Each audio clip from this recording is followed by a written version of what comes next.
Right folks, welcome back to the channel. Here we have our classic pair here, Euro USD here on the 4-hour time frame. We're going to be going over how you can trade FOMC using ICT concepts.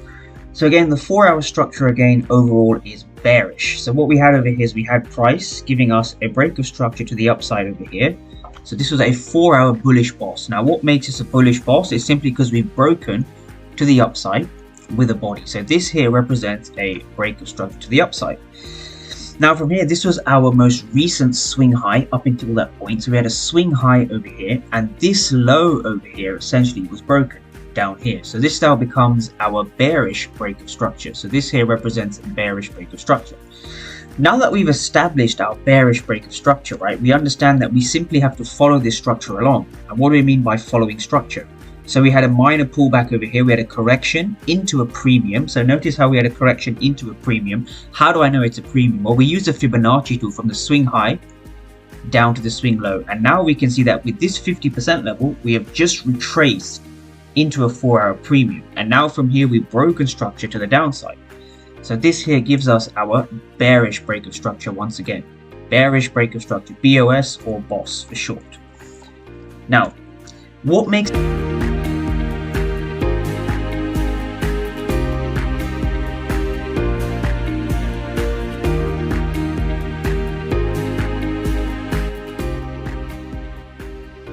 this case study very interesting is we're actually taking counter trend trade, right? We're taking a counter trend news trade. Again, let's identify our dealing range. So now we're currently trading, or we're currently dealing, between this swing high. So if I make that a little bit bigger for people, we're now trading between this swing high down to this swing low over here. So now that we have a swing high and swing low established, the next thing we do naturally after that is we look for our dealing range. And our dealing range is essentially projecting the Fibonacci tool from the swing high down to the swing low like this. So this now gives us our dealing range to work with from this high down to this low.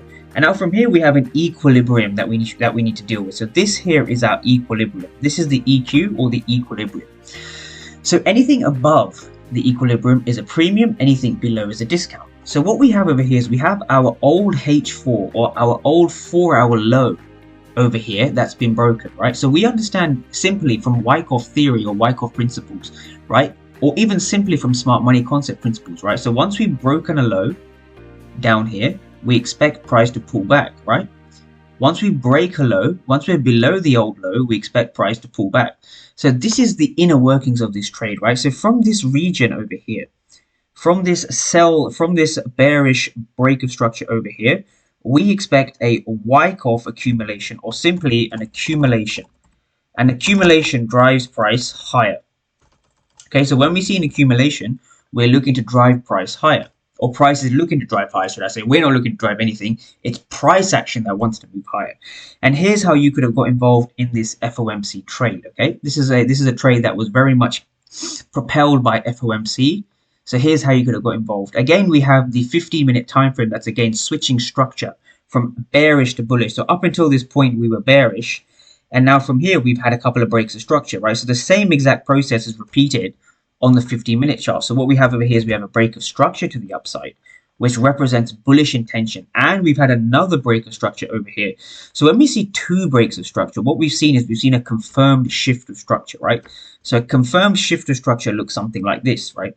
We see bearish structure heading downwards, but once we've broken the old H4 low to the left, we've seen a structural break, we've seen a discounted retracement, and another break of structure, right? So this is our confirmed structural shift, and this is exactly what we've seen here in the markets, right? We've seen one boss, and we've seen two bosses, so two breaks of structure to the upside. So now we're at an interesting region, where what we've seen is we've seen price giving us consistent higher highs, right? So we've seen price giving us a new high all the way up here, right? So this now marks out our new dealing range. So we have a low down here. So we've broken structures to the upside.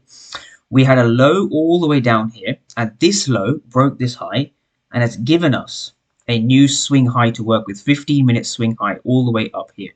So this here represents a swing high. This is a 15-minute swing high, marked out by the Fibonacci tool. So again, anything below the 50% level becomes what we call a discount. We understand this, right? Basic SMC concepts. We are now in a discount over here. So when we're in a discount, what we want to be looking for is buys, right? So how do we do this? Okay, let's have a look.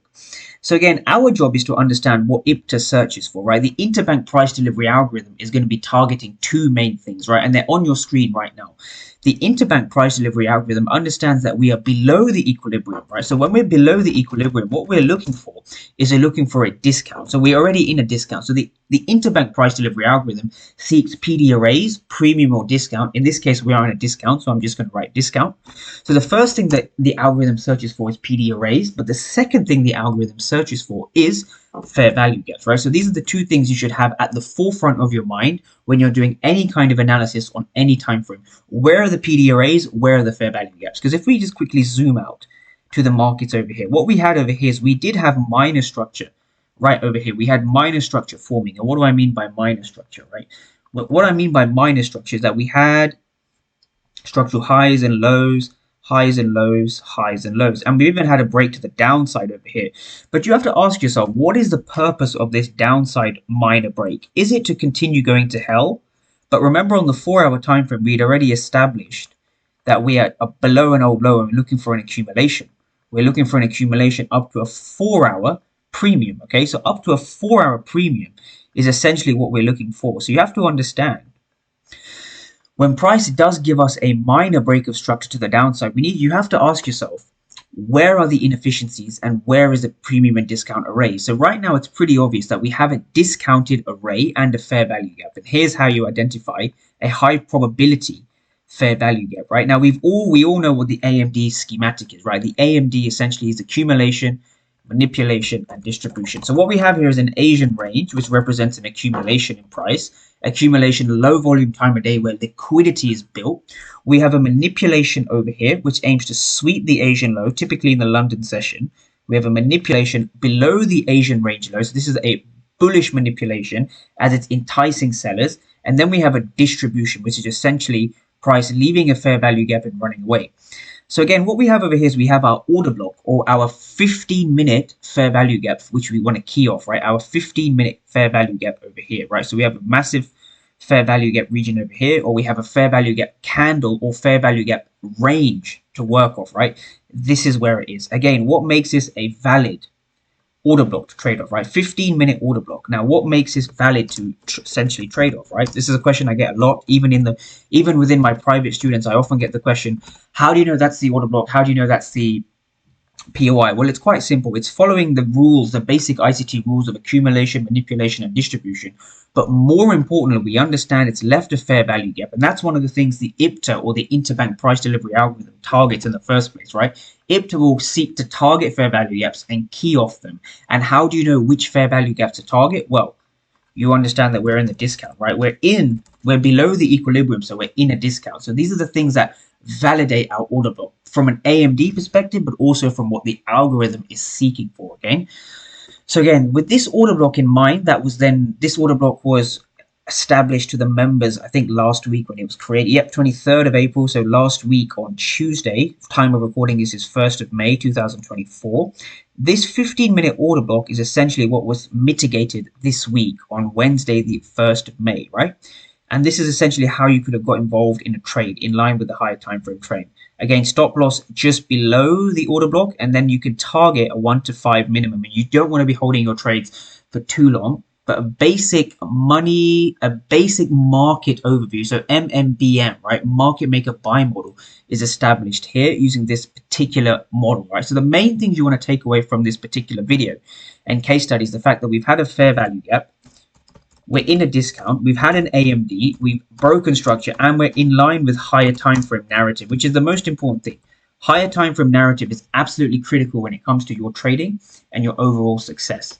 And again, as you can see, this trade over here was facilitated and moved forward by FOMC. So again, we had the aggressive wicks over here, which is FOMC.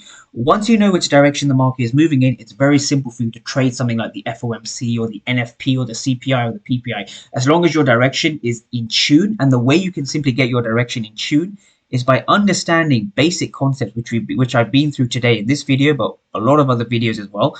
It's understanding where you are in terms of structure, where you are in terms of pricing, where the fair value gaps are. And once you've done this on the higher time frames, guess what you do on the lower time frames, on the 15-minute time frame or on the 5-minute time frame. You do exactly the same. You understand your structure, you understand your fair value gaps, you understand your liquidity, and then you can take fantastic trades like the one you see on your screen.